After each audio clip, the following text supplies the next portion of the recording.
Hi everyone, welcome to our channel. ఈరోజు bun dosa ఎలా చేయాలో చూసేద్దాము. రెగ్యులర్గా కాకుండా కొద్దిగా ఇలా డిఫరెంట్గా చేసి పెట్టండి, పిల్లలు చాలా ఇష్టంగా తింటారు. నేను బన్ దోశకి ఇక్కడ క్యారెట్ని, ఆనియన్స్ని, కొత్తిమీరని ఇలా చిన్నగా కట్ చేసి పెట్టుకున్నానండి. మీకు కావాలంటే టమాటాని కూడా యాడ్ చేసుకోవచ్చు. రెగ్యులర్గా దోశ పిండి నేనైతే 1 కప్పు మినప్పప్పు, 1 కప్పు అన్ని పప్పులు కలిపి తీసుకుంటానండి. కందిపప్పు, పెసరపప్పు, శనగపప్పు 1 కప్ తీసుకుంటాను. అలాగే కొద్దిగా మెంతులు, 1/2 కప్ బియ్యం, 1/2 కప్పు అటుకులు వేసి నానబెట్టేస్తాను. ఒక 6 అవర్స్ నానబెట్టి గ్రైండ్ చేసుకుంటానండి. ఇలా గ్రైండ్ చేసుకోవాలి. మనం ఎంత క్వాంటిటీ కావాలో అంత క్వాంటిటీ ఒక వేరే గిన్నెలోకి ఇలా తీసేసుకోండి. ఇప్పుడు ఇందులోకే మనము సాల్ట్ని యాడ్ చేద్దాం. కొద్దిగా మనం నైట్ గ్రైండ్ చేసి పెట్టుకుంటే పొద్దున కల్లా పిండి అనేది చక్కగా ఫ్లఫీగా వస్తుంది. చూడండి, ఇక్కడ క్యారెట్ని యాడ్ చేస్తున్నాను, అలాగే ఆనియన్స్ని, కొత్తిమీరని కూడా యాడ్ చేస్తున్నాను.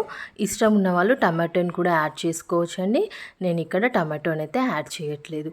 ఇప్పుడు ఇవన్నీ కలిపేసి కలుపుకోవాలండి. కొద్దిగా మనం వాటర్ని యాడ్ చేసుకోవాలి. ఆ లోపు మనము ఇలా చిన్నగా పోపు వేసుకునేవి ఉంటాయి కదా, మనకి అవి వాటిలో వేసుకోవాలండి. రెగ్యులర్గా కాకుండా కొద్దిగా ఇలా డిఫరెంట్గా చేసి పెట్టండి, పిల్లలు కూడా ఇష్టంగా తింటారు.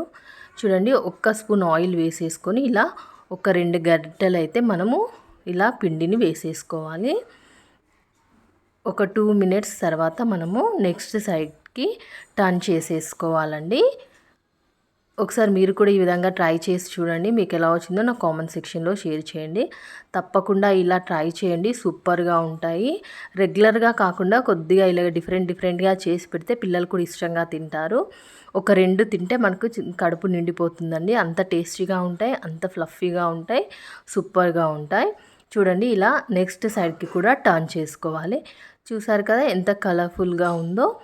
మీకు కావాల్సిన వెజిటేబుల్స్ని యాడ్ చేసి చేసుకోవచ్చు. ఇప్పుడు తీసేద్దాం. అలాగే ఇంకోటి కూడా వేసేసుకోవాలి. ఈ విధంగానే 1 స్పూన్ ఆయిల్ వేసేసుకొని ఒక 2 చెంచాల ఇలా దోశ పిండిని వేసుకొని ఒక సైడ్ కాలిన తర్వాత నెక్స్ట్ సైడ్కి టర్న్ చేసుకోవాలి. ఇది తొందరగా మాడిపోతుంది కాబట్టి కొంచెం మనము నెక్స్ట్ సైడ్కి టర్న్ చేసేసుకోవాలండి. కొద్దిగా కాలిన తర్వాత ఇలా ఈ విధంగానే మనకి ఎన్ని కావాలంటే అన్నీ వేసేసుకొని మన ఇష్టం ఉన్న చట్నీతో సర్వ్ చేసుకొని తినొచ్చండి. పల్లి చట్నీతో సర్వ్ చేసుకోవచ్చు, టమాటో చట్నీతో సర్వ్ చేసుకోవచ్చు. ఇప్పుడు రీసెంట్గా మనకి పండుమిర్చి పచ్చడి అయితే పెట్టుకుంటాం కదా, పండుమిర్చి పచ్చడితో టేస్ట్ చేసినా సూపర్గా ఉంటుంది, అదిరిపోతుంది టేస్ట్. ఈ విధంగా మనం మార్నింగ్ బ్రేక్ఫాస్ట్లోకి చేసుకోవచ్చు, ఈవినింగ్ స్నాక్ లాగా కూడా చేసి పెట్టవచ్చు. పిల్లలకి చాలా ఇష్టంగా తినేస్తారు. మనము ఇంత లావుగా వేస్తాం, లోపల ఉడుకుతుందో లేదో అనుకుంటాం కదండి, అలాంటి టెన్షన్ ఏం అవసరం లేదండి, చక్కగా ఉడికిపోతుంది. ఇలా లో ఫ్లేమ్లో పెట్టుకొని ఆయిల్ వేసేసుకొని దోశ వేసేసి ఒక సైడ్ కొద్దిగా కాలిన తర్వాత నెక్స్ట్ సైడ్కి టర్న్ చేసుకొని నెక్స్ట్ సైడ్ కూడా కాలిన తర్వాత తీసేసుకొని వేడివేడిగా సర్వ్ చేసుకొని తింటే అదిరిపోతుంది. ఒకసారి మీరు కూడా ట్రై చేయండి. నా రెసిపీ నచ్చితే లైక్ చేయండి, నా ఛానల్ని సబ్స్క్రైబ్ చేయండి. అలాగే మీ ఫ్రెండ్స్ అండ్ రిలేటివ్స్కి నా వీడియోని షేర్ చేయండి. మరిన్ని టేస్టీ అండ్ హెల్తీ రెసిపీస్ కోసం తప్పకుండా నా ఛానల్ని ఫాలో అవ్వండి. ఇలా 1 సైడ్ కాలిన తర్వాత నెక్స్ట్ సైడ్ టర్న్ చేసుకొని అటు సైడ్ కూడా కాలిన తర్వాత తీసేసుకొని తింటే అదిరిపోతుందండి. ఇందులో అన్ని వెజిటేబుల్స్ వేసాం కదా, దోశ పిండి కూడా మనం రెగ్యులర్గా బియ్యం ఎక్కువ కాకుండా ఇలా అన్ని పప్పులు వేసుకొని చేసుకోండి, సూపర్గా ఉంటుంది. చూసారు కదా, నెక్స్ట్ సైడ్ కూడా చక్కగా కాలింది. ఇప్పుడు ప్లేట్లోకి తీసేసుకొని వేడివేడిగా సర్వ్ చేసుకొని తింటే అద్భుతంగా ఉంటుంది. మరి మీరు లేట్ చేయకుండా ఈ బన్ దోశలను ట్రై చేయండి. మీకు ఎలా వచ్చిందో నా కామెంట్ సెక్షన్లో షేర్ చేయండి. మరిన్ని టేస్టీ అండ్ హెల్తీ రెసిపీస్ కోసం తప్పకుండా నా ఛానల్ని ఫాలో అవుతూ ఉండండి. ఒకసారి చూద్దాము ఎలా వచ్చిందో.